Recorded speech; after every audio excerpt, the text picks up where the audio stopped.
I'm sure some of y'all didn't think I would actually get around to working on this little thing, but well, the time is here because I need this thing running so I can hook the tiller up to it because we had some changes in the backyard. You know, the big stump that was back there is no longer there. It got ground out, and I need to use the tiller to completely till the backyard up so I can level the yard, so I can have a nice level surface. And then the Bermuda grass that's back there right now will come back from the roots and the little tillers of the plants. And I'm also going to plant a different variety of seed along with it to kind of overseed it.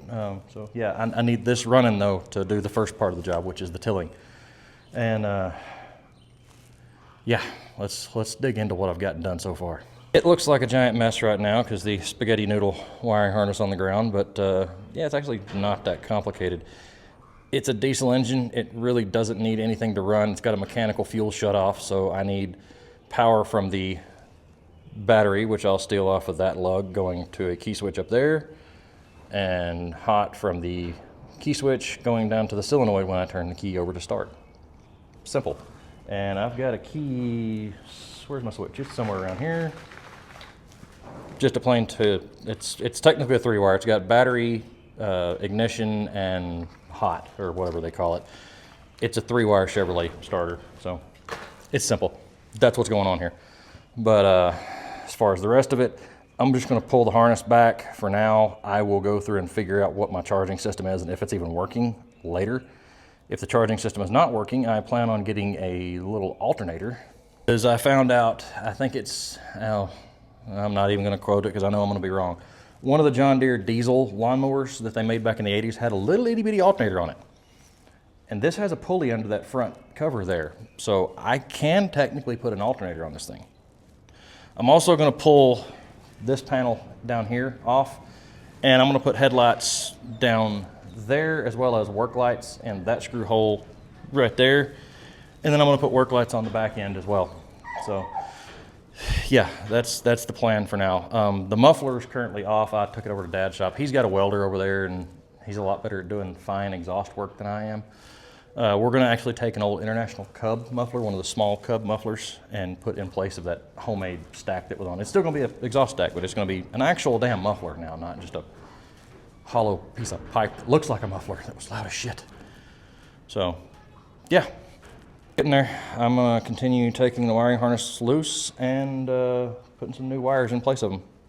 Pardon the audio on this one. I don't have my mic on me, so it's late at night. I was out here just tinkering away. I got the old harness stripped out. I figured it out, and I'll have to go back on the little, where's the damn thing at? This thing. It lists what wires are what, but I'm not going to trust them. So I'm gonna use a trouble light and figure out if I have voltage, because one of these should be my charging circuit wire, but I need it running, preferably with a muffler on it because I'm right next to the exhaust. This wire is the oil light, oil pressure light. So I need to get that wired in, and I need to figure out which one of these is my charging system. Outside of that, everything else that I need to wire in is all headlights and work lights. So I think I'm good. This is all wired in. I've already got my battery hooked up. I put one of my hot batteries on this thing. So we're ready to see if this thing will bark. Okay, let's see what she'll do. Hopefully y'all are far enough back it doesn't shake the camera. But new key on the old keychain. The old, I was a smart ass when I put that on there. But new Chevrolet style key goes right in. It's a little rough turning. Come on. Okay. See what she'll do.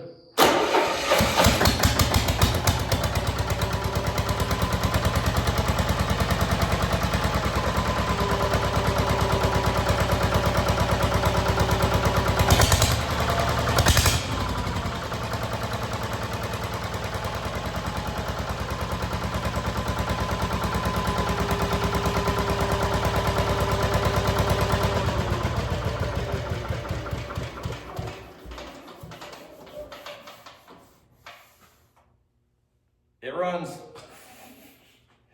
She barked right to life. All right. So everything else now is wiring in headlights, field work lights, and some lights in the back end. Sorry, I didn't realize I wasn't in frame. Sorry. But yeah, it's good. Yay. That old wiring harness has given me trouble for years. It's had a short in it. It's never started good. It's always had wiring issues. So hopefully, and I'm gonna go back over this with another wrap and make it even stronger, more secure. When I do that, I'm also gonna run wires I'm gonna have the wires ran from the switch to the lights for the oil pressure sensor down there up to the oil sensor light on the dash. I'm gonna have all the wiring harness built. I may not have the lights wired in, may not have the lights put in up front, but I'm gonna at least have the harness there. So, and I know this is all gonna be new wire, it's all gonna be done correctly, and it's not gonna be 1972 butchered together and wore out wiring harness. It's gonna be right, and it's gonna be good. So, yeah, the little Pasquali barks to life and she lives. So, yay. And for those that aren't up to date, I think I put a video out on here already talking about this thing, but I know I've done several on the TikTok. This is a 986. It is an Italian-made vineyard tractor. They made a lot of these models. This one is one of the older ones that does not have power steering on it. It has a hydraulic system, does not have power steering. So that makes life a little fun. But has, and I can't remember for the life of me because the decal got painted over and I cannot find a new decal set for this tractor.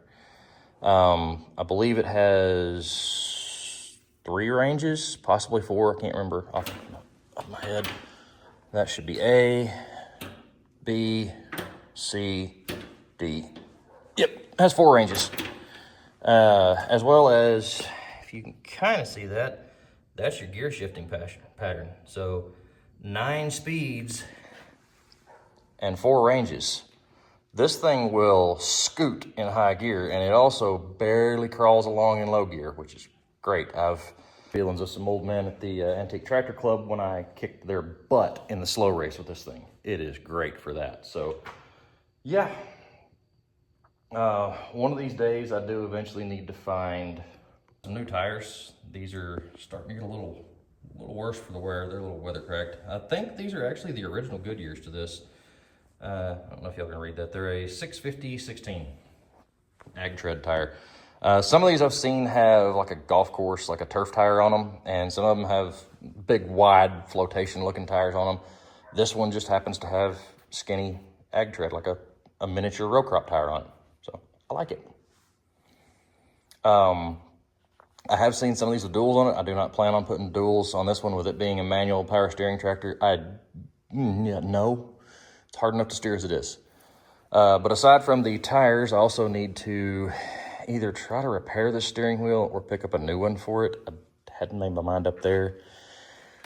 And I would really like to get a seat because that metal pan, there's supposed to be a seat on there, but the seat was completely shot. I really need to pick a seat up for this thing because that's not fun to ride on. Okay, so I want to save y'all from all the noise and loudness that is the shop. What you're seeing here is me working on the inner baffle of the Cub muffler. Basically, it's just a piece of pipe with a bunch of holes drilled in it. That's the way the factory baffle was. I took a center punch, punched a bunch of holes in a straight line, and then used the drill press there to drill all the holes. The drill press walked a little bit, so the holes didn't end up in a straight line, but it works just the same. It still reduced the sound of the tractor quite a bit. It actually worked really well, but we took this piece of pipe, which is the same size as the original inner baffle.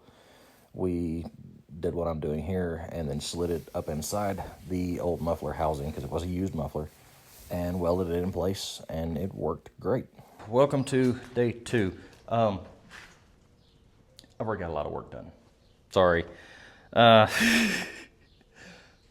muffler is on and in place. The front end's bolted back down. I'm leaving that open because I am going to put headlights on it. Just didn't have time to yet.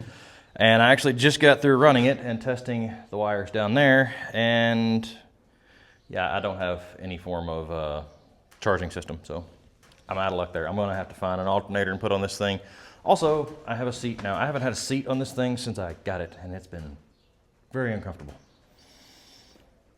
That has at least a little bit of cushion. I robbed this off one of my old Cub Cadets, so I at least have a little bit of spring to the seat now.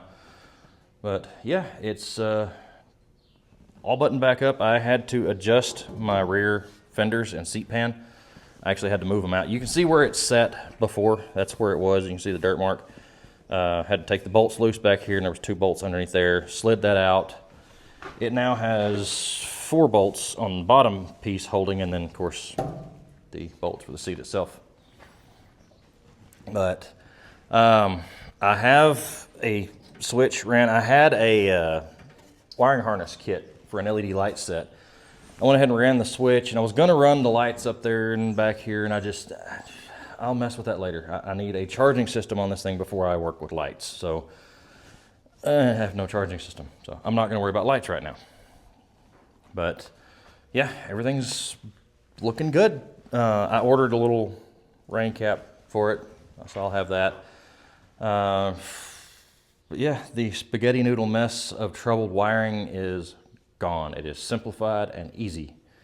It's literally now one wire going from the battery to the key switch, from the other side of the key switch down to the starting solenoid, and that's it. That's the only wires on this thing. It's the only thing it needs. I'm going to leave that on there. I've debated about taking it off of there. I'm going to leave it on there. That was built as a failed attempt at a snowplow like 10 years ago when it actually did snow. It worked. It's just it worked a little too well, and it was hard mounted, and the snowplow caught a hard spot on concrete and folded underneath and sent me over the steering wheel and bruised my ribs and everything else. So those were old high lift jack posts. That one over there broke off. This one, we're just gonna take a cut and torch and cut them off even. I'll leave the 2 little nubs sticking out. That way I've got those for, hooking onto, but I'm gonna leave that on there. I mean, it's extra weight. It's added safety in case I run into something, because it's gonna hit that before it hits the hood, unless it's up taller. But down low, it's gonna hit the bash bar before it hits the hood. So yeah, I'm gonna leave that on there, but it's running. So for now, I'm thinking it's time to drag this thing out and get it hooked up and put it to work.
Okay, so I'm going to save y'all from having to watch this in real time. This tractor is very, very slow. It's very good at slow races at the antique tractor shows. And it's what it's designed to do is go very slow and pull tillers and other equipment through vineyards and orchards. I managed to get about not quite a quarter of the backyard done. Just ran into some issues, and I'll cover those in a little bit. But it went really well. The tractor ran flawlessly aside from the issue that I was having. The tiller, I wasn't exactly thrilled with it, and I came up with a solution with that later, but it just wasn't taking the ground quite like I wanted it to. And as dry as it is here in West Texas, ignore what I just did. I did it right the second time. I brought a brick up out of the ground. But the tiller just wasn't taking the ground like I wanted to. I'm going to have to go back over it again and redo it. And it's not because we are dry, but the ground got good moisture to it. The tiller should have taken the ground better. It just doesn't have enough downforce or enough weight on it. But I've since solved that issue. I'll go over that later. But yeah, you'll be able to tell here in a second what part of the issue is. You'll see it right here. The tiller just wasn't lifting up. Well, we're back in here. Tiller's off the back end and the front end's back off the tractor. I don't know if y'all noticed it in that video, but it kept being slower and slower and not lifting as high. Something is up with the hydraulic system. And that's a basic hydraulic system. Pump down there comes straight off the crank. It's connected right to the front crank of the motor. And then the hydraulic oil tank. Now, I refilled the hydraulic oil tank. I was about a quarter of a gallon low. I added hydraulic oil to it because the cylinder on the back end does leak a little bit. But I'm almost wondering if it's not getting good hydraulic flow, if there's not a filter in the tank, even a little metal screen. I don't know. So I've got an old Rotella oil jug. I'm fixing to pull the hose off and try to drain the tank that way, and then take the 4 bolts off the bottom of the hydraulic tank and see if there's a screen in there that needs cleaned out, and see if that's the issue. If that's not the issue, then it's either in the pump or it's in the hand valve, the direction valve. Or it could be the cylinder. I don't know. I doubt the seals in the cylinder are bad, because that thing was lifting way too good earlier. I think I've just got a screen in that tank that's plugged up. So I'm gonna get that disassembled and get it going. But it ran great. It sounded good, ran good, didn't give any issues there. It kind of bogged a little bit, but how that was expected. I was chewing up some pretty damn hard ground back there. But it was running great. I just need to get that done. It's a new day, and we're still in the shop. I think I figured out the issue with the hydraulic system. This little cap right here. This is the breather cap for my hydraulic tank. I pulled the hydraulic hose off the bottom of the pump, where it comes from my tank and goes into my pump. And it flowed really good for a second or two, and then it was just really anemic, slow stream, which it wasn't getting air. Pulled that off, and it drained out instantly. It holds about 3 quarts of hydraulic oil. So I took the B12 carbon choke cleaner and started flushing this thing. And it was choked up bad. So I flushed it out. I have it breathing great now, and it flows hydraulic oil now. Unfortunately, it took me about 20 minutes of running the hydraulic control valve and working back and forth for it to finally bleed all the air out of the system that it had, because the cylinder on the back end leaks. I need to replace the hydraulic cylinder seals. So finally got that, and everything works good now. But in the process of that, I also decided we're going to upgrade some stuff. So I've got a friend of ours the guy I got this off of, he has another one of these, and he also has some equipment for these. The lift link on the back of this, rough translation from Italian to English, that's an original style 2-point lift for these tractors. I don't like it. Doesn't work good.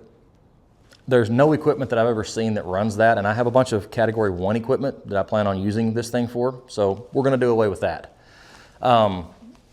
I'm going to put regular 3-point link arms on this tractor. Probably Cat 1, like I said, because I've got some Cat 1 equipment. So we're going to do that. I'm going to try to horse trade that other tiller, which hooks up differently than this one. It has a whole different mounting style. So yeah, I'm going to try to do that. 3-point arms.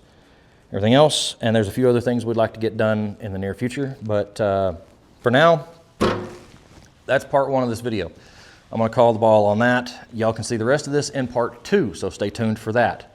But at least it works. Y'all do have that update before I ended this. The hydraulic system does work. It was not a major failure. It was just airlocked, for a lack of better terms. So yeah, she runs, she's good, but she's gonna get upgraded before I finish tilling up the rest of my backyard with it. So yeah, with that, I'll catch y'all on the next one. Don't forget, like, share, subscribe, and stay tuned for the next video where we do some upgrades to this thing that are desperately needed.